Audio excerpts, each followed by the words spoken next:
नमो सिद्धाणं नमो आयर्याणं नमो वज्रायाणं नमो लोये सवसाहुनं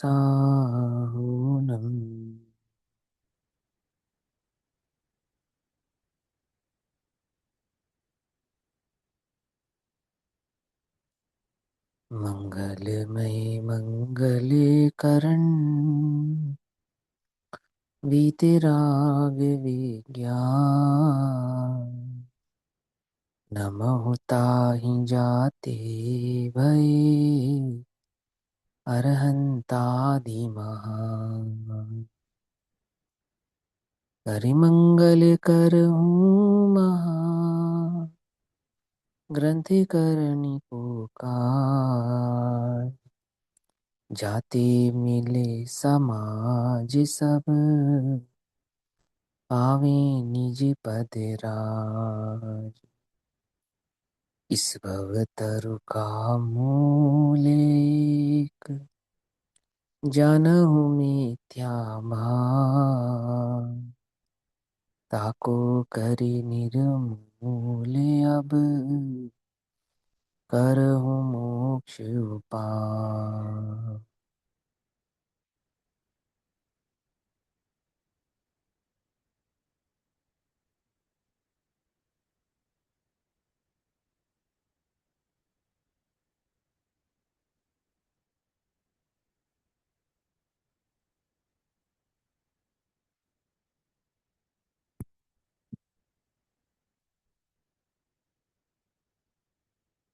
हमारे रात्रिकालीन स्वाध्याय का विषय चल रहा है भागवती स्वरूप पूज्य बहन श्री चंपा बहन के वचनामृत। बहन श्री के इन वचनामृतों पर जो पूज्य गुरुदेव श्री के प्रवचन हुए हैं, उन प्रवचनों के आधार से हम सभी इन वचनामृतों के भाव को समझ रहे हैं, जिसमें पूज्य बहन श्री का वचनामृत क्रमांक 85 और पूज्य गुरुदेव श्री का प्रवचन क्रमांक 28 चल रहा है।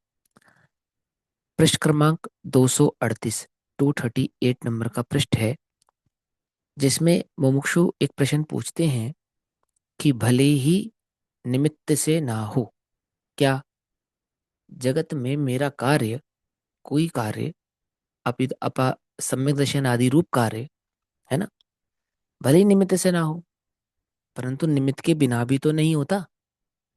प्रश्न क्या है? निमित्त के बिना नहीं होता। पूज्य गुरुदेव श्री जो उत्तर समझाएंगे, सब इस उत्तर को हम ध्यान से समझेंगे, परंतु उत्तर में भले इस भाव से समझ में आए, एक बात अपने को समझ में आनी चाहिए पहले, कि जगत का जो कार्य है वो निमित्तों से नहीं होता। किससे होता है? कि प्रत्येक द्रव्य का परिणमन अपने आधार से होता है, प्रत्येक द्रव्य की प्रत्येक पर्याय का परिणमन अपने आधार से होता है। प्रत्येक द्रव्य की एक पर्याय को दूसरी पर्याय की आवश्यकता नहीं है, एक द्रव्य को परिणमित होने के लिए दूसरे द्रव्य की आवश्यकता नहीं है। परंतु निमित्त की अगर बात कहें, तो जब कोई कार्य होता है तो वहां निमित्त उपस्थित ही होता है। और कौन सा निमित्त उपस्थित होता है? योग्य निमित्त उपस्थित होता है। योग्य निमित्त, ये समझो आप। पानी से पानी में आग नहीं लगा सकते आप। क्यों? निमित्तों से तो कार्य नहीं होता ना। पहली बात कि पानी स्वयं आग लगने की उपादान शक्ति नहीं रखता। दूसरा, पानी आग लगने में निमित्त भी नहीं होता। समझ में बात नहीं? समझे? निमित्त होगा तो योग्य निमित्त होगा, इसका निषेध नहीं है। निमित्त नहीं होगा, इसका भी निषेध नहीं है। निमित्त बिना के कार्य हो जाएगा, इसका भी निषेध नहीं है। लेकिन निमित्त से कार्य होगा, इसका पूर्णतः निषेध है। समझ में आई बात? नहीं समझ? निमित्त से कार्य नहीं होता। यहाँ है निमित्त के बिना भी तो नहीं होता। निमित्त के बिना नहीं होता, इसमें अब दो साउंड है। मानो निमित्त ही कार्य को करता हो। निमित्त के बिना नहीं होता, मानो निमित्त ही कार्य करता हो। यहाँ पूज्य गुरुदेव श्री जो उत्तर देंगे वो हम समझेंगे। निमित्त के बिना नहीं होता।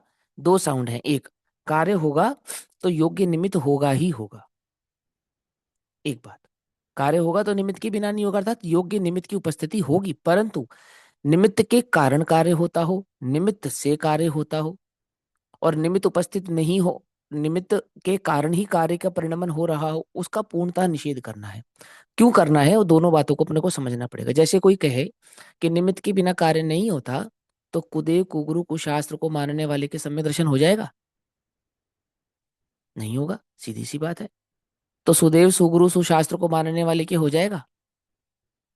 कि उसका भी नियम नहीं है। समझे नहीं समझे? होगा तो अपने आधार से, अपनी आत्मा में अपने उपयोग को स्थिर करने से। हाँ, लेकिन सुदेव सुगुरु सुशास्त्र की श्रद्धा किए बिना वह चैतन्य की आत्मा की उपलब्धि तक नहीं पहुंचेगा, है ना। इसके लिए वहां यह बात कही जाती है कि पहले भी होते हैं और पश्चात भी होते हैं। देवशास्त्र गुरु की भक्ति, उनकी महिमा पहले भी होती है, पश्चात भी होती है, परंतु ऐसा नहीं समय दर्शन होने के बाद कुदेव को गुरु कुशास्त्र की महिमा आने लगे, और कुदेव को गुरु कुशास्त्र की महिमा के कारण समय दर्शन बाधित तो नहीं होगा ना। हम्म। कि सम्यक दर्शन की में बाधा तो पड़ेगी, ये बात तो पक्की है। कुदेव कुगुरु कुशास्त्र की महिमा के कारण पड़ेगी, ऐसा नहीं। क्योंकि निमित्त तो दोनों तरफ लगाओ ना, यहां से नहीं होगा तो वहां से भी नहीं होगा। वह मिथ्यात्व रूप परिणमित तो अपने कारण ही होगा, अपनी अवस्था से ही होगा, अपने आधार से ही होगा, है ना। परंतु वहाय में इस प्रकार का निमित्त उपस्थित है जिसका आरोप उस पर आता है। अब ऐसा दोनों के बीच में निमित्त नैमित्तिक संबंध है। अब ये बात यहाँ कहता है, मुमुक्षु कहते हैं कि भले ही निमित्त से ना हो, मैंने देवशास्त्र गुरु के कारण ना हो, पर उनके बिना भी तो नहीं होगा।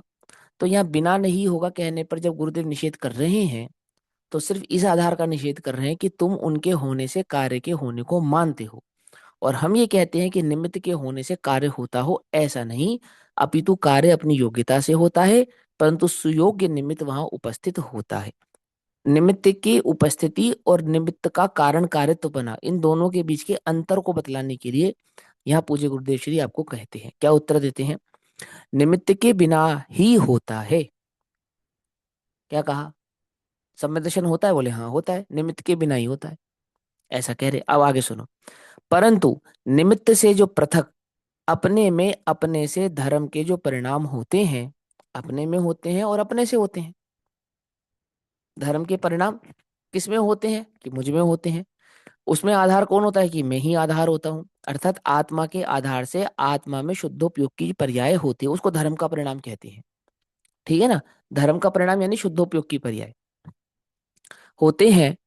उस शुद्धोपयोग की पर्याय से पूर्व, उस सम्यक दर्शन के प्रकट होने से पूर्व, अब उनसे पूर्व और उनके पश्चात भी देव गुरु आदि संबंधी भक्ति महिमा के शुभ भाव आते हैं। अब अनंतर पुंषवर्ती पर्यायों में और उनके साथ सहवर्ती पर्यायों में, माना शुद्धोपयोग के साथ वर्तने वाला जो शुभ राग है ना, वो कैसा है? कि वो सच्चे देवशास्त्र गुरु के संबंध वाला ही है। अब वहां जो देवशास्त्र गुरु के संबंध रखने वाला है उतना उतना राग है, और जितना जितना आत्मा से संबंध रखने वाला है उतना उतना शुद्धोपयोग है। समझ में आती बात? नहीं समझ में आती? अब यहाँ क्या समझा रहे हैं? धर्म तो अपने आश्रय से होगा और अपने में होगा, देवशास्त्र गुरु के आश्रय से नहीं होगा। परंतु परंतु क्या कहते हैं? उनसे पूर्व, उस शुद्ध पर्याय को प्रकट होने से पूर्व, उस धर्म की पर्याय को प्रकट होने से पूर्व और पश्चात, अर्थात वह सम्यक दर्शन प्रकट होने से पहले और सम्यक दर्शन प्रकट होने के बाद।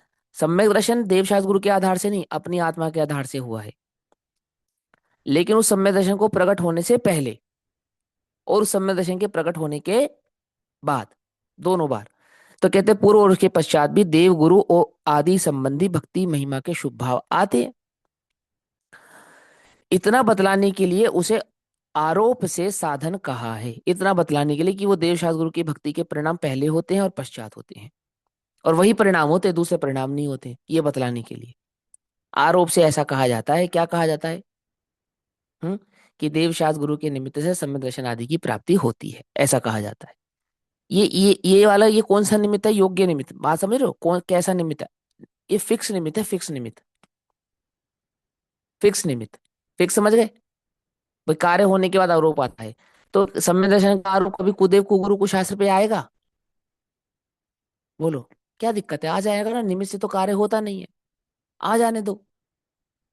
जब बादलों के विघटन पे वैराग्य का कारण आ सकता है, क्या कहा, बादलों में महल बना और वो विघटित हो गया, और क्या हुआ, वैराग उत्पन्न हो गया। नीलांजना की मृत्यु देखकर वैराग उत्पन्न हो सकता है, हो सकता है, नहीं हो सकता है? ऐसे कुदेव कुगुरु कुशास्त्र आदि के निमित्त से सम्यक दर्शन प्रकट हो सकता है, क्या आवश्यकता है उसमें, क्या आपत्ति है? निषेध की क्या आवश्यकता है, क्या आपत्ति है? क्या आपत्ति है कि पहले और पश्चात होता तो निमित्त यही है, कौन सा, देवशास्त्र गुरु की भक्ति, देवशास्त्र गुरु की महिमा। हाँ, इनके आधार से कार्य होता हो तो ऐसा नहीं है। बात समझ में आ रही ना जी? माने वो योग के निमित्त है, वही होगा। जैसे भावलिंग द्रव्यलिंग के बिना नहीं होगा। बोलो भैया, भावलिंग हो जाए और द्रव्यलिंग हो ही ना, ऐसा तो हो सकता है? भैया ऐसा निमित्त हो। का, निमित्त से कार्य होता है वो तो बाद में पता चलता है, कार्य होने के बाद कहते हैं कि भाई इस हाँ कारण हमारा काम हुआ। हाँ, उससे ठीक है पहले ना। थोड़ा ना हम कह देते हैं। तो सम्यक दर्शन हो जाए और बाद में कह दो कुदेव गुरु कुशास के हाँ कारण हो गया, हो सकता है? कुदेव कुगुरु कुशास्त्र पर आरोप आ सकता है सम्यक दर्शन होने के बाद, तो आ सकता है ना, कि कभी नहीं। नहीं आएगा। कुदेव कुगुरु कुशास्त्र पर आरोप कभी नहीं आएगा, ये समझो। क्यों नहीं आएगा? अब वो निमित्त से कार्य नहीं होना और योग्य निमित्त का उपस्थित होना, दोनों में अंतर है। हम तुम योग्य निमित्त की उपस्थिति का निषेध करने के चक्कर में हो या तो, और या फिर योग्य निमित्त की उपस्थिति से कार्य होने के चक्कर में हो कि उससे कार्य होता है। बात समझी, दो दो गड़बड़ क्या कर रहा है जीव। या तो वो योग्य निमित्त की उपस्थिति को ही निषेध कर देगा, और या फिर क्या कहेगा कि वो जो योग्य निमित्त है उसके कारण ही कार्य हुआ है। यहां ये समझाना है कि निमित्त से कार्य नहीं होता, एक बात, और योग्य निमित्त ही उपस्थित होता है, अयोग्य निमित्त नहीं होता। दो बात पकड़ में आई बात, ये नहीं पकड़ में आई? जैसे कोई तर्क कर सकता है कि नरकों में क्या देवशास्त्र गुरु का निमित्त होता है, तो क्या कहेंगे उसको, होता है या नहीं होता है कि होता है। ये जो देवशास्त्र गुरु की महिमा है ना, ये नरक में भी होती है, ये तिरंज गति के जीव को भी होती है, पहले भी होती है पश्चात भी होती है। क्या समझे? पहले भी होती है और पश्चात भी होती ही है, ऐसा ही स्वरूप है। देखो कहते हैं सम्यक दर्शन बतलाने के लिए उसे आरोप से साधन कहा है। त्रिलोकीनाथ सर्वज्ञ देव की महिमा सम्यक दर्शन होने से पूर्व तथा उसके पश्चात भी आती है। सम्यक दर्शन होने से पहले भी त्रिलोकीनाथ की महिमा आती है, और सम्यक दर्शन होने के बाद भी आती है। अब नरक का नारकी जब सम्यक दर्शन प्रकट करेगा उसको पहले भी आएगी बाद भी आएगी। चाहे त्रियंच गति का जीव प्रकट करेगा उसको भी होगी, पहले भी होगी और बाद भी होगी। क्यों? क्योंकि वहां देशना लब्धि हुए बिना, विशुद्धि आदि लब्धि हुए बिना, तत्वादि का चिंतन और स्वरूप की विचार किए बिना, उनकी धारणा किए बिना वह सम्यक दर्शन हो ही नहीं सकता ना, प्रकट ही नहीं हो सकता, प्राप्त ही नहीं हो सकता। और इसको कहने वाला एकमात्र जगत में यदि कोई है तो वो सच्चा धर्म है, सच्चे गुरु हैं, सच्चे शास्त्र हैं, सच्चे भगवान है, देव है। अन्य कोई नहीं है, अन्य किसी के निमित्त से ये प्राप्त होने वाला नहीं है, नहीं है और नहीं है। पंडित टोडरमल जी ने तो अन्य मति के प्रसंग, मिथ्या दृष्टि के प्रसंग और जैन मति मिथ्या दृष्टि के प्रसंगों में सभी को रखा ना। श्वेतांबर मत को किस में रखा उन्होंने? वो तो 24 तीर्थंकरों को मानते हैं, सर्वज्ञता को भी मानते हैं, वीतरागता को भी मानते हैं। तत्व और पदार्थ की गिनती तो उनके यहाँ पे भी 9 ही है, द्रव्य की गिनती तो उनके यहाँ पे भी 6 ही है। क्या समझे? और सूत्र तो वहां पे भी यही है ना, सम्यक दर्शन ज्ञान चरित्राणी मोक्ष मार्ग। सूत्र तो वहां पे भी यही है, कोई भिन्न तो नहीं है। तो उस मत में सम्यक दर्शन हो जाएगा, अब उसका तो निषेध कर दिया। क्यों कर दिया? जब निमित्त से कार्य होता नहीं, उस निमित्त को भी योग्य नहीं कहा। सुनो, उल्टा नहीं पकड़ना। जहां सूत्र में यह बात स्वीकार की गई है सम्यक दर्शन ज्ञान चैत्राणी मोक्ष मार्ग, जहां तीर्थंकर 24 ही स्वीकार किए गए हैं, समझो ध्यान से, जहां तत्व 9 ही है, द्रव्य 6 ही है। ऐसा ही है ना, ऐसा तो नहीं है श्वेतांबर मत में 7 द्रव्य हो या 5 हो, 6 है। पदार्थ कितने हैं? 9 है। तो फिर वहां क्यों नहीं होगा और यहाँ क्यों हो जाएगा? है, क्योंकि वो तो आत्मा के आश्रय से प्रकट होना है, तत्व प्रतीति से होना है। और सम्यक दर्शन ज्ञान चैत्राणी मोक्ष मार्ग और तत्वार श्रद्धानम सम्यक दर्शनम, और तत्व का स्वरूप तो वहां पे भी ऐसा ही जैसा यहाँ है। तो अंतर क्या पड़ गया? योग्य निमित्त। हाँ, अब वो तो देवशास्त्र गुरु का सच्चा स्वरूप नहीं है वहां पर, वहां नहीं होगा। जब देवशास्त्र गुरु का स्वरूप सच्चा नहीं होगा, तो उनके निमित्त से कहा गया तत्व भी सच्चा नहीं होगा। तत्व की प्रतीति होने से पूर्व तत्व को कहने वाले की प्रतीति अनिवार्य है। ये नियम समझ में आता है? ये नियम ही नहीं समझ में आता। सबसे बड़ी भूल ही यही है अध्यात्मवादियों की, सबकी नहीं कह रहा। वो इस बात को समझने को तैयार ही नहीं है। ये कितनी गंभीर बात है। आचार्य अकलंक देव, आचार्य संबंधभद्र सबसे पहले सर्वज्ञता का निर्णय करने पर जोर देते हैं।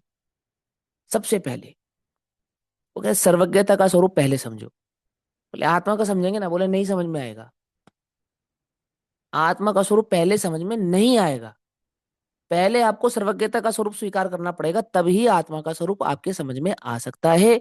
आप उसका श्रद्धान कर सकते हैं, आप उसका अनुभव कर सकते हैं। पहले नहीं कर सकते कि नहीं?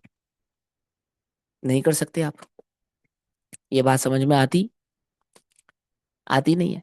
अब गुरुदेव यही समझाना चाह रहे हैं आपको। अब वो प्रश्न यह है कि निमित्त से कार्य होगा, ऐसी जिसकी मान्यता है उसका निषेध करते हैं। लेकिन उस सम्यक दर्शन को प्रकट होने से पूर्व और उस सम्यक दर्शन के प्रकट होने के पश्चात क्या है कि देव शास्त्र गुरु की महिमा पहले है और देव शास्त्र गुरु की महिमा पश्चात यानी कि बाद में है।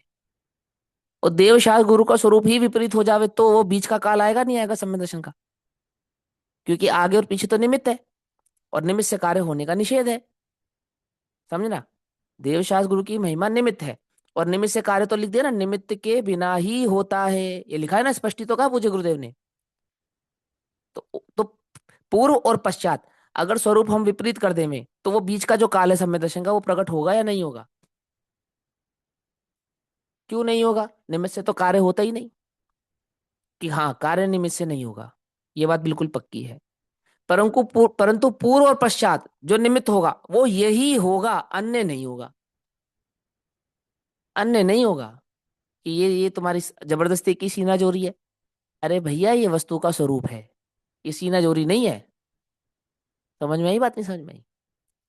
ये हमारा हट नहीं है, ये वस्तु का स्वरूप है। आती समझ में बात?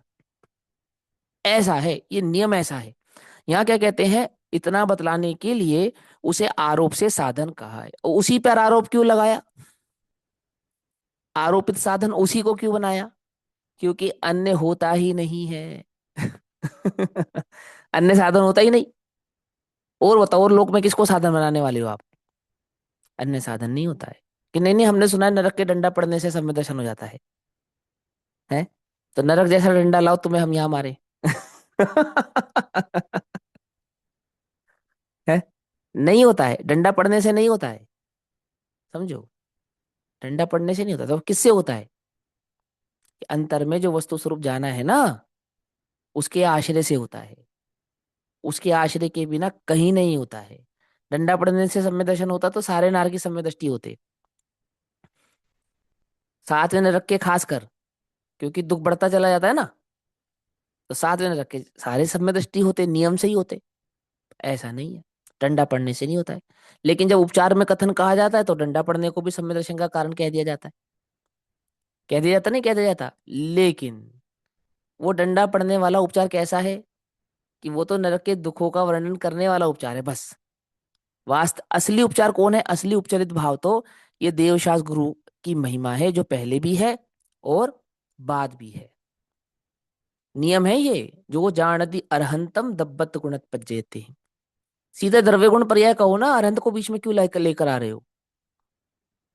बिना अरहंत के द्रव्य गुण पर्याय की चर्चा नहीं कर सकते हम? कि नहीं कर सकते? आप बिना अरहंत के द्रव्य गुण पर्याय की चर्चा नहीं कर सकते, नहीं कर सकते और नहीं कर सकते। और बिना द्रव्य गुण पर्याय के स्वरूप को जाने आप अरहंत के स्वरूप को नहीं समझ सकते। ऐसा विनाभावी संबंध है दोनों के बीच में। समझे? ये आप ऐसे, कट्टरता नहीं है ये। दिगंबर मत सच्चा है, ये कट्टरता नहीं है। समझ में ही बात? ये वस्तु का स्वरूप है, ये वस्तु का स्वभाव है। ये अंतरंग से आपको समझ में आना चाहिए, अंतरंग में बात बैठनी चाहिए कि सच्चे देव, सच्चे शास्त्र, सच्चे गुरु का क्या स्वरूप है। उनके द्वारा कहा गया वो जो तत्व है, उसकी सच्चाई वह कब सत्य होगा? मैंने कहा आत्मा, तुमने कहा आत्मा, बहुत अंतर है, बहुत अंतर है। समझे? बहुत अंतर है। ध्यान से समझना। देखो क्या कहते हैं, साधन कहा है, त्रिलोकीनाथ सर्वज्ञ देव की महिमा सम्यक दर्शन होने से पूर्व तथा उसके पश्चात भी आती है। आत्मा के आनंद में रमने वाले, अतीन्द्रिय आनंद का प्रचुर स्वसंवेदन करने वाले, जो ऐसे जो निर्ग्रंथ गुरु, उनकी साधक दशा प्रकट होने से पूर्व, अर्थात वह मुनि दशा प्रकट होने से पूर्व, समझ में आई बात? मुनि दशा प्रकट होने से पूर्व, सम्यक दर्शन प्रकट होने से पूर्व क्या होता है, और साधक दशा प्रकट होने के पश्चात भी, अर्थात मुनि दशा प्रकट होने के बाद भी महिमा आती है। किसकी? किसकी? कि सच्चे देव शास्त्र गुरु की। किसी अन्य की नहीं आ सकती है? अन्य की, अन्य की आती नहीं है। आवे तो कार्य होता नहीं है। ये है बात। समझे कि नहीं समझे? अन्य की नहीं आती, लेकिन क्योंकि महिमा आई थी इसलिए कार्य हुआ है, ऐसा नहीं है। और महिमा आए बिना रहती नहीं है। और उन्हीं की महिमा आती है, अन्य की महिमा आती नहीं है। समझे? ऐसा है ये। तो क्या कहते हैं, साधक दशा प्रकट होने से पूर्व और साधक दशा प्रकट होने के पश्चात भी महिमा आती है। प्रथम भक्ति और महिमा के जो भाव आए, उसे सम्यक दर्शन होता है। फिर बोलते हैं, क्या कहा, प्रथम भक्ति और महिमा के जो भाव आए, उनसे सम्यक दर्शन होता है। ऐसा नहीं है, ऐसा नहीं है। तो फिर कैसा है? और सम्यक दर्शन होने के पश्चात ऐसे भाव आए, वहां उन भावों से सम्यक दर्शन टिका हुआ है, ऐसा भी नहीं है। लेकिन भाव कौन से आएंगे? आएंगे उन्हीं की भक्ति के, पहले भी आएंगे और पश्चात भी आएंगे। ऐसी स्वतंत्रता है। ये स्वतंत्रता है कि हाँ, ये स्वतंत्रता है। ऐसी वस्तु से स्वतंत्रता है। स्वतंत्रता की कैसी बात है, आहा। ये समझो। आगे कहते हैं, बाकी तो जिसमें हो उसमें से वह आता है। जिसमें जो होता है ना, उसमें से वह आता है। तो कहते हैं, बाकी तो जिसमें हो उसमें से वह आता है, जो जिसमें ना हो वह उसमें से नहीं आता। तो सम्यक दर्शन किस में से आता है? तो पहला पहला कारण आत्मा में से आता है, ऐसा पहला। पहला कारण देवशास्त्र गुरु की भक्ति से आता है। फिर दूसरा, आत्मा के आश्रय से आता है। फिर तीसरा, पर्याय की अपनी स्वयंगत योग्यता से आता है। ऐसे तीन कारण समझ में आए? तीन समझ, तीनों सच्चे हैं, तीनों में से कौन सा झूठा है कि तीनों सत्य हैं? परम सत्य है, महासत्य है, कि हाँ परम सत्य और महासत्य है। वस्तु का ऐसा ही स्वभाव और ऐसा ही स्वरूप है। प्रत्येक पर्याय अपने स्वभाव से सम्यक दर्शन भाव रूप परिणमित होती है, एक बात। वह पर्याय की स्वतंत्रता है, ऐसा होने पर भी स्वद्रव्य के आश्रय लिए बिना उस पर्याय में सम्यक दर्शन प्रकट होता नहीं है। देखो, पर्याय की अपनी स्वतंत्रगत योग्यता से सम्यक दर्शन होता है, सभी मानते हो? इसमें कोई आपत्ति तो नहीं है किसी को? नहीं। तो पुद्गल के पास पर्याय है या नहीं है? पुद्गल द्रव्य के पास पर्याय है या नहीं है? है। तो एक आदि पर्याय सम्यक दर्शन की उसके पास भी हो सकती है ना? अरे कैसी बात करते हो? जब उसके पास पर्याय है और पर्याय की स्वतंत्र योग्यता है, तो पुद्गल के पास ऐसी स्वतंत्र योग्यता वाली पर्याय नहीं होगी कि सम्यक दर्शन हो जाए उसको। चलो पुद्गल को नहीं होगा, कोई बात नहीं, अन्य को तो हो जाएगा। धर्म को, अधर्म को, आकाश को, काल को। अरे गजब है। जब सबके पास पर्याय है, पर्याय स्वभाव है, और प्रत्येक पर्याय की स्वतंत्र योग्यता है, तो किसी अन्य द्रव्य के पास ऐसी स्वतंत्र योग्यता नहीं है, आपको कैसे मालूम? आपके सर्वज्ञ हैं। हम्म। आपके सर्वज्ञ हैं कि हम सर्वज्ञ तो नहीं है, लेकिन सर्वज्ञ से कम भी नहीं है। ये कैसी बात कर रहे हो कि हाँ? अरे सर्वज्ञ कथित धर्म के अनुयायी हैं।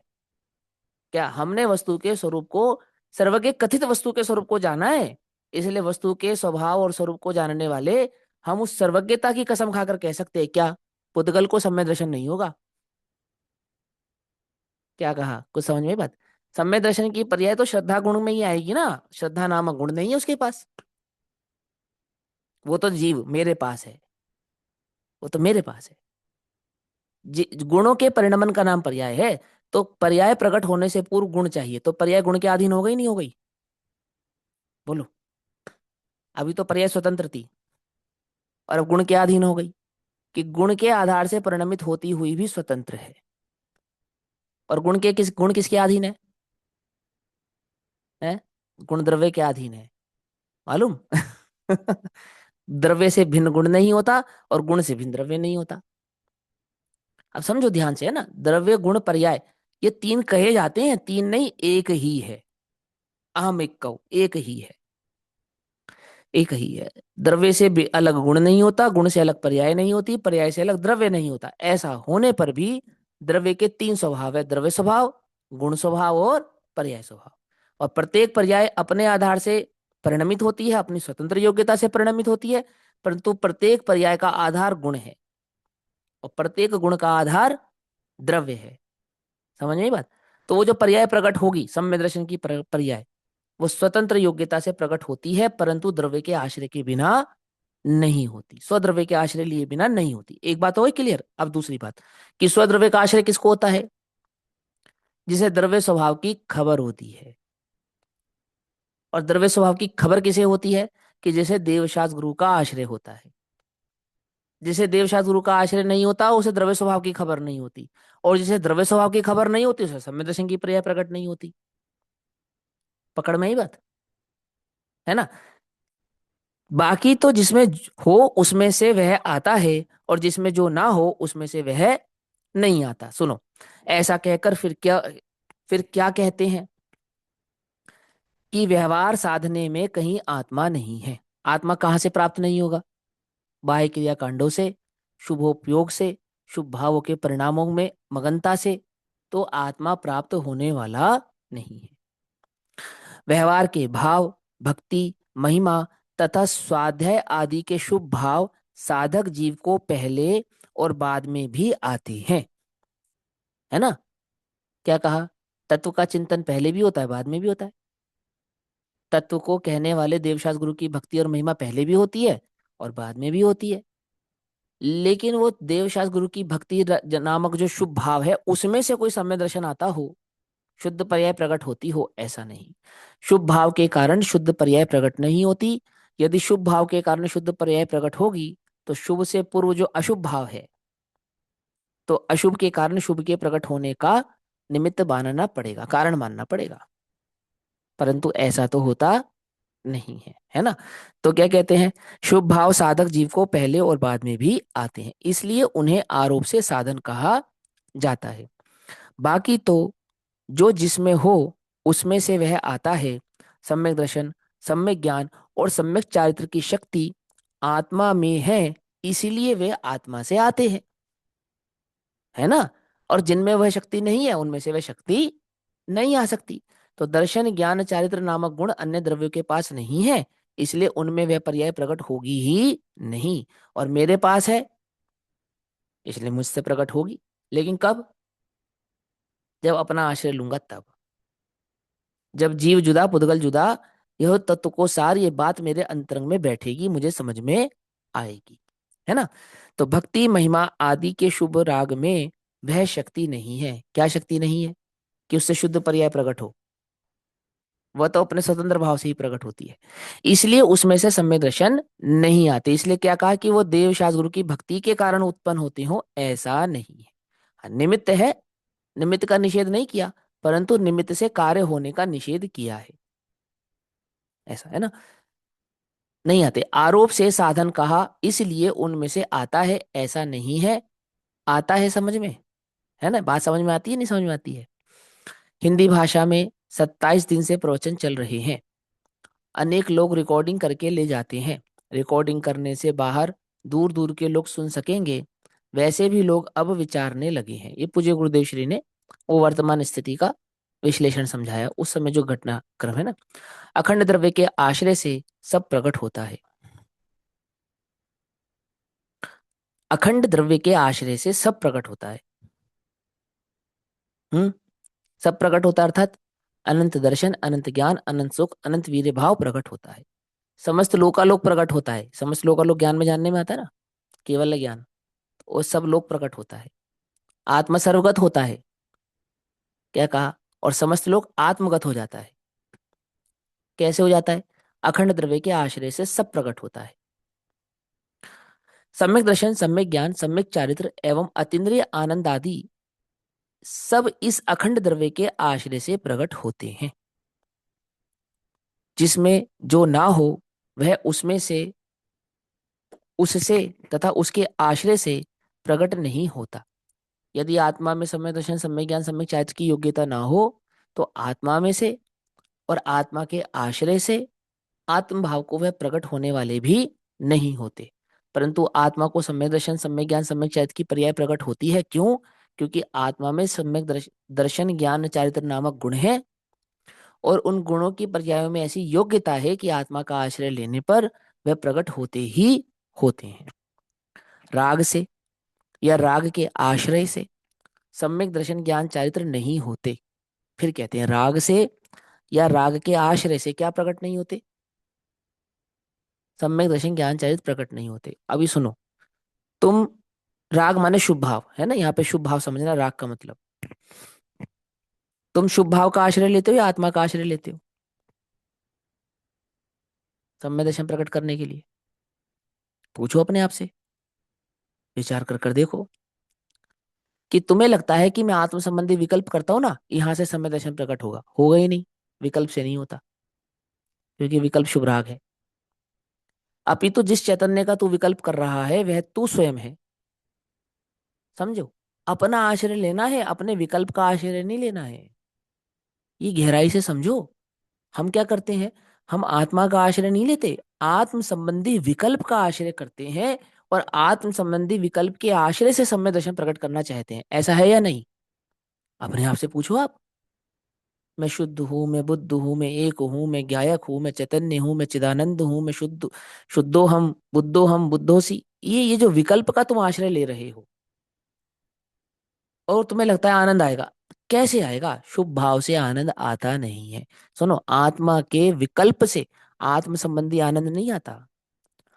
विकल्प होते हैं, विकल्प का निषेध नहीं है, आत्म संबंधी विकल्प होते हैं, लेकिन आत्म संबंधी विकल्पों का आश्रय करने से वह आनंद प्रकट नहीं होता।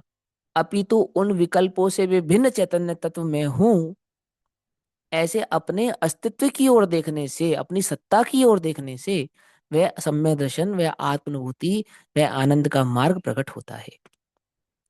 आ रही है बात समझ में कि नहीं? हमें भैया सम्यक दर्शन नहीं हो रहा, क्यों? क्यों नहीं हो रहा? हमें आनंद नहीं आ रहा, क्यों? तुम क्षेपक्षम ज्ञान का, ज्ञान में उत्पन्न होने वाले विकल्प का, आत्म संबंधी शुभ भाव का आश्रय लेते हो, इसलिए नहीं होता। समझे? आत्मा का तो स्वरूप समझोगे ना, समझते समय विकल्प भी होंगे, समस्त प्रकार के विकल्पों को, विचारों को, है ना, ज्ञान की धारा को प्रवाहित करके जब तुमने वस्तु स्वरूप समझ लिया, अब क्या समझा तुमने? मैं हूं, विकल्प नहीं, अपने होने का विकल्प नहीं। अपने को विकल्प में मत खोजो, मैं हूं ये विकल्प में नहीं, ये हूं को कहने वाला, जानने वाला मैं स्वयं। मैं, अंतर समझ में आ रहा है दोनों में या नहीं समझ में आ रहा है? शुभ, शुभ भाव का आश्रय लेने से प्रकट नहीं होता। अरे देवशास्त्र गुरु की बात तो कहीं दूर रही, देवशास्त्र गुरु के विकल्प का आश्रय लेने की बात तो कहीं दूर रही। आत्म संबंधी विकल्प का आश्रय लेने से भी सम्यक दर्शन प्रकट नहीं होता, वो भी शुभ भाव है। ये बात समझ में आती है? उस विकल्प को जो जान रहा है वो मैं हूं। समझ में ही बात नहीं? समझ में? देखो, राग से या राग के आश्रय से सम्यक दर्शन, ज्ञान, चारित्र नहीं होते। आहा, यह तो सर्वज्ञ परमात्मा की वाणी है। एक बार सुन तो सही कि अंतर में ये प्रभुता क्या वस्तु है। अखंड द्रव्य के आश्रय से, फिर कहा अखंड द्रव्य के आश्रय से स्वभाव की समस्त विभूति प्रकट होती है। अखंड द्रव्य के आश्रय से। कहाँ है वो अखंड द्रव्य? मैं स्वयं हूं। अपने अपने अपनी समझो, मैं कौन हूं? मैं ये शरीर नहीं, और मैं ये विकल्प भी नहीं। मैं कौन? ये जो ज्ञान भाव प्रकट है ना, ज्ञान, ये जो लक्षण प्रकट है, यही मैं हूं। लक्षण और लक्ष्य अभिन्न होते हैं, ध्यान रखना हमेशा। ठीक है, लक्षण गौण करोगे तो लक्ष्य तक नहीं पहुंच पाओगे। ये ज्ञान जो प्रकट है, ये ज्ञान ज्योति, यह मैं हूं। कहते हैं अखंड द्रव्य के आश्रय से स्वभाव की समस्त विभूति प्रकट होती है। अखंड द्रव्य कहने का तात्पर्य यह है कि उसके सिवा निमित्त का, राग का और पर्याय का भी आश्रय नहीं। हम्म। देव शास्त्र गुरु के निमित्त से सम्यक दर्शन होता है, ऐसा तो नहीं है, परंतु उनकी श्रद्धा का जो राग, उससे भी नहीं होता। क्यों? क्योंकि राग से वितरागता प्रकट नहीं होती।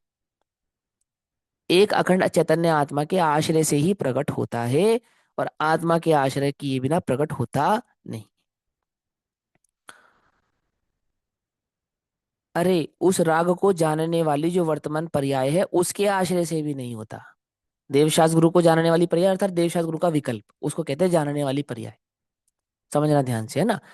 जानने वाली पर्याय माने क्या? जो पर्याय जिसको जानेगी ना, वो पर्याय उसकी हो जाएगी। समझो ध्यान से। पर्याय स्वभाव, पर्याय के जानने में जो आएगा, वो पर्याय उसकी हो जाएगी। तो पर्याय ने विकल्प को जाना, तो पर्याय किसकी हो गई? वो विकल्प की हो जाएगी। और उसी पर्याय ने विकल्प से भी चैतन्य को जाना, तो चैतन्य की हो जाएगी। पकड़ में आई बात? नहीं समझ में आई बात? देखो समझाता हूँ। पर्याय और पर्याय में जानने आना, ये कोई दो बातें नहीं है, समझ लो ध्यान से। अभी छद्मस अवस्था की अपेक्षा से समझाता हूं मैं। जो परद्रव्य हैं वे तो परद्रव्य है ही, जो परद्रव्य हैं वे तो परद्रव्य है ही, लेकिन जो विकल्प हैं वो कहाँ जानने में आते हैं? वो भी तो ज्ञान की पर्याय में ही जानने में आते हैं ना। अब एक समय की पर्याय ने विकल्प को जाना, वो तो वेस्ट हो गई, खत्म हो गई ना वो पर्याय तो। क्योंकि एक बार में एक को जान सकती थी, तो उसने विकल्प को जान लिया। सर्वज्ञता होती तो दोनों को एक साथ जानती। परंतु छद्मस अवस्था में तो एक बार में एक को ही जब विषय करेगी ना, तो जिस पर्याय ने विकल्प को जाना, वो तो वेस्ट हो गई या नहीं हो गई? बोलो।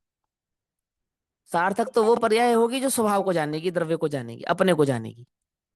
वो पर्याय सार्थक होगी। समझ में आती है बात? नहीं समझ में आती है? क्या कहा? तो जो देवशास गुरु को जान रही है, देवशास गुरु की भक्ति को जान रही है, आत्म संबंधी विकल्पों को जान रही है, उससे सम्यक दर्शन नहीं होगा। तो किससे होगा? अपितु उन सब विकल्पों को त्याग कर जो पर्याय स्वभाव का आश्रय लेगी, अपना आश्रय करेगी, अपने द्रव्य स्वभाव का आश्रय लेगी। मैं चैतन्य हूं, विकल्प नहीं, ऐसी अपनी सत्ता का आश्रय लेगी, उसके सम्यक दर्शन प्रकट होता है। अर्थात उस पर्याय में सम्यक दर्शन प्रकट होता है। पकड़ में ही बात? नहीं पकड़ में ही? आती है बस समझ में? एक तो तुमने कहा आत्मा का विकल्प, और एक किया तुमने आत्मा का आश्रय। क्या अंतर है दोनों में? कि हम वो विकल्प करते आ रहे हैं तो हमें हो जाएगा। कैसे हो जाएगा बोलो? हाँ, निर्णय विकल्पात्मक होता है, उसका निषेध नहीं है। विकल्प से निर्विकल्प अवस्था आती है, उसका भी निषेध नहीं है। परंतु विकल्प का आश्रय करने से नहीं आती है। निर्विकल्प निज चैतन्य भगवान आत्मा का आश्रय करने से ही आती है। ठीक है ना। तो क्या कहते हैं, श्रद्धा का जो राग, उससे भी नहीं होता। अरे, राग को जानने वाली जो वर्तमान पर्याय है, अभी है ना, उसके आश्रय से भी नहीं होता। वर्तमान पर्याय में होगा, लेकिन वर्तमान पर्याय अगर राग को जानेगी तो उसके आश्रय से नहीं होगा। ठीक। विरल जान तत्तु ने, वलि सांभले कोई, विरला ध्यावे तत्तु ने, विरला धारे कोई। ऐसी वस्तु है, माने तत्व को समझने वाले विरले, और समझ के उस तत्व को धारण करने वाले विरले, है ना। तत्व को जानने वाला विरला, तत्व को जानकर उसको समझने वाला विरला, समझकर उसका चिंतवन करने वाला विरला, और चिंतवन करके उसकी उपलब्धि कर लेवे, सो वह विरले से भी विरला जीव है, ऐसा कहते हैं। अखंड स्वद्रव्य के आश्रय से सब प्रकट होता है। मार्ग ऐसा ही है भाई, भले ही जगत को ना बैठे, उससे सत कहीं असत हो जाता होगा। लोगों को बात समझ में नहीं आई, तो अब जो समझ में आ रही है वो सत्य हो जाएगी क्या? कि ऐसा नहीं, ऐसा नहीं है। सत कभी बदलता नहीं है। सत माने द्रव्य सत, गुण सत, पर्याय सत, वस्तु का स्वरूप कभी बदलता नहीं है। उसे मानने वालों की संख्या कम हो तो उससे सत को कोई आंच नहीं आती। सत तो त्रिकाल सत ही है, भले एक दो जन ही माने। क्या कहा? कितने विरले, भले ही एक दो जाने, तो भी सत्य तो वही रहने वाला है जो एक दो जानते हैं। और अनंत संसार नहीं जाने तो उससे सत्य बदलने वाला नहीं है, है ना। हालांकि एक दो नहीं जानते, ये तात्कालिक की अपेक्षा से है। भरत क्षेत्र में विद्यमान, है ना, आर्यखंड में, भारत देश में जो विरले जीव हैं उनकी अपेक्षा से कहा एक दो जाने। इस समय भी अनंत जीव जानते हैं आत्मा के स्वभाव और स्वरूप को, चाहे वह सम्यक दर्शन की अपेक्षा से देखो और चाहे वो केवल ज्ञानियों की अपेक्षा से देखो। कितने केवल ज्ञानी इस समय हैं? अनंत है। सिद्ध कितने? अनंत अनंत है या नहीं? अनंत सिद्ध है, अनंत अनंत है ना, अनंत है। ऐसे असंख्या सम्यक दृष्टि नरकों में है, असंख्या देवताओं में है, असंख्या तिर्यंचों में है ना। 29 अंक प्रमाण मनुष्य में भी कितने ही जीव, 8 करोड़ या 9 करोड़ जितने भी वो संख्या है करणान योग में, उतने जीव सम्यक दृष्टि हैं। तो ये सब सत्य को जानने वाले हैं या नहीं है? ये सब सत्य को जानने वाले हैं। पकड़ में ही बात। यहाँ तो ये समझाने एक दो जाने मतलब विश्व में एक दो जाने नहीं, इस लोक में एक दो जाने नहीं। एक दो जाने माने इस वर्तमान अवस्था में हमारे समक्ष जो जीव हमें दिखाई देते हैं उनमें भले ही थोड़े से जीव जानते हो, परंतु सत को जानने वाले भी अनंत हैं, घबराना नहीं, है ना। अनंत जीव जानते सत को। सत का स्वरूप ऐसा है ना। सत कुछ ऐसा नहीं है। हाँ, एक दो जन ही माने, सत को संख्या की आवश्यकता नहीं है। लाखों आदमी माने तभी वह सत है, ऐसा कुछ नहीं है। पूर्ण आनंद। अब लाखों दुनिया तो, सबसे ज्यादा फॉलोवर्स तो पॉप के हैं दुनिया में, क्रिश्चियन है। क्रिश्चियन के बाद दूसरे नंबर पे मुसलमान है, फिर तीसरे नंबर पे हिंदू आते हैं। फिर हिंदुओं में भी 36 कौम आती है, उसमें भी घटते घटते बहुत अलग हो जाते हैं, जैन रह जाते हैं। फिर जैनों में भी दिगंबर श्वेतांबर हो जाते हैं। फिर दिगंबरों में भी 20 पंथ और 13 पंथ हो जाते हैं। फिर 13 पंथों में भी ये मान्यता हो गई कि कांजी वाले अलग है, हम अलग है। और फिर उसमें भी तत्व को सुनने वाले समझने वाले कितने हैं, घटते घटते चले जा रहे हैं ना। तो भले ही थोड़े हैं, लेकिन सत्य तो बदलने वाला नहीं है ऐसा। यह तो जिनेश्वर देव की वाणी है, सत को संख्या की आवश्यकता नहीं है। लाखों आदमी माने तभी वह सत है, ऐसा कुछ नहीं है। पूर्णानंद रूप सत का आश्रय करके भले एक जन ही माने, तथापि सत तो सत्य ही है ना। वस्तु का जो स्वरूप है वह तो वैसा का वैसा ही है। आहा, यह तो जिनेश्वर देव की वाणी है। आया कुछ समझ में? अब पूज्य गुरुदेव श्री अंत में क्या कह रहे हैं? यह तो जिनेश्वर देव की वाणी है, भगवान की वाणी है, ऐसा ही है। और भगवान की वाणी नहीं होती तो जो ऐसा स्वरूप है ये हमें पता ही नहीं चलता। हमें कैसे पता चला? कि भगवान की वाणी से पता चला? नहीं, सतत तो आत्मा के आश्रय से प्रकट होता है, ये बात हमें भगवान की वाणी से पता चली। क्या कुछ समझ में आई बात? भगवान की वाणी से सम्यक दर्शन हुआ कि नहीं? आत्मा के आश्रय से सम्यक दर्शन होता है, ये बात हमें भगवान की वाणी से पता चली। आई समझ में? है ना ऐसा। जिनेश्वर देव की वाणी है। आया कुछ समझ में? बैन के तो बाहर नहीं, बैन को तो बाहर नहीं आना था, मतलब प्रचार नहीं करना था। बहन श्री को अपना ख्याति लाभ पूजा इससे कोई कोई उनको वो नहीं है, अंतरंग में भाव नहीं है उसका। उसके संदर्भ में पूज्य गुरुदेव श्री कह रही हैं, महिमा कर रहे हैं पूज्य गुरुदेव श्री इस वचनामृतों के भाव की। बैन को तो बाहर नहीं आना था, परंतु इस प्रकार बाहर आ गई। किस प्रकार? ये वचनामृतों के आधार से बहन का भाव, बहन का ज्ञान वो प्रकट हो गया। देखो ना, यह वाणी तो देखो, अनुभव की अमृत वाणी है। बहन के वचनामृतों को पूज्य गुरुदेव श्री कह रहे हैं ये अनुभव की वाणी है। यह पुस्तक अत्यंत सादा सरल गुजराती भाषा में आ गई। समझे कुछ? अरे अखंड द्रव्य के आश्रय से सब प्रकट होता है ना। अखंड द्रव्य कौन? मैं जो अखंड द्रव्य स्वभाव स्वरूपी हूं, अपने आश्रय से सब प्रकट होता है। प्रश्न, सब यानी क्या? अब फिर एक प्रश्न आ गया कि सब माने क्या। एक मुमुक्षु ने प्रश्न पूछा, सब प्रकट होता है अर्थात सब माने क्या? तो इस सब का अर्थ पूज्य गुरुदेव श्री करेंगे, लेकिन अभी समय हुआ ये हम कल समझेंगे। तब तक के लिए सभी को जय जिनेन्द्र। ओम नमः सिद्धेभ्यः।